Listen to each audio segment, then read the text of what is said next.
Okay, this is going to be a little tutorial, I guess you could call it. I bought this programming tool from Hobbywing, which is going to make flashing this ESC much easier, and you can get the USB AVR type programmer, and it plugs right into it. I just put heat shrink over it so my cable don't come undone, and kind of protects the front and back a little bit. And we got our basic Hobbywing ESC. I did look it up, and I found out that the Hobbywing ESC is the same as a red brick. So we'll go ahead and get this heat shrink off and get it ready to flash. Now we got our heat shrink off. We can see the Hobbywing ESC. Does look like the picture here, being a red brick as it's listed. Turnigy red brick, 25 amp. It's got the same programming pads at the end here, just like the picture. So we're going to look up the firmware that we've used for the red brick. You can go to the RapidESC+Database, and you look down here where it says red brick 25. It says to use the Turnigy hex.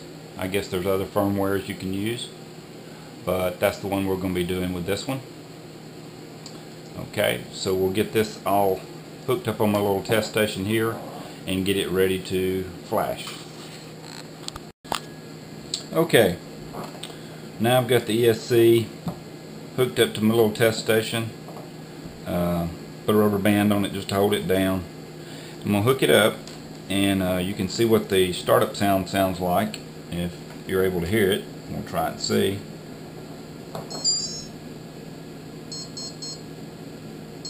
Okay, you see how that sounds, so you get an idea basically how that sounds, and you can hear the motor.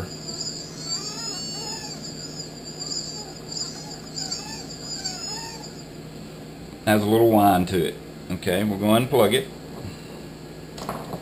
Alright, and we're going to take our USB programmer and our flashing tool, and what you're going to look for on the chip, you won't be able to see it in the video probably, but there's going to be a little round dot on the chip itself, and where that round dot is where you want to take the little programming tool. It has a red dot here. You want to line the red dot up with the round corner dot on your chip of your ESC.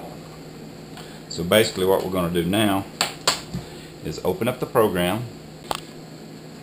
Okay, we'll go ahead and take our programmer. We're going to plug that in. You can hear the tones when it connects. Now we'll get our ESC lined up. We look for that little red dot on this programmer. It will line up with the little circle on the chip, and when you get it plugged up correctly, you should hear a tone again. And you heard the tone. So now what we're going to do, I've already picked Turnigy hex, and we're ready to flash the hex file. So we'll just click flash.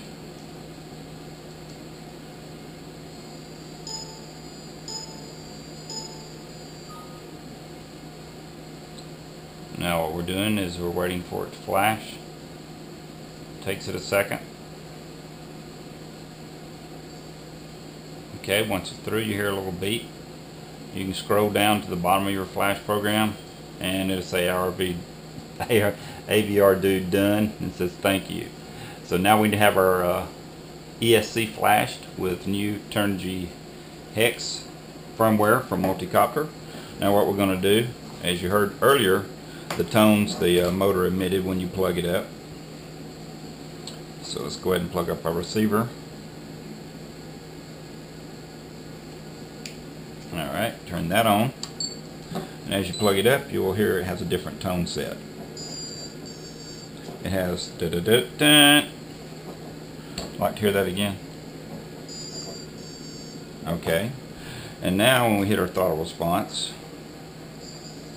the rotor excuse me, the motor spins much smoother, and it's a lot quieter.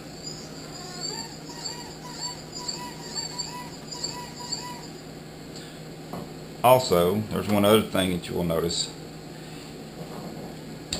If this you have no receiver plugged into the ESC, it will emit multiple sounds if it has no signal, and it continues to do that until it gets a signal.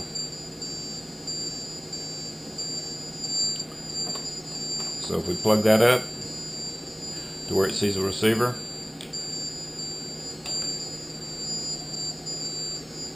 then that won't affect it.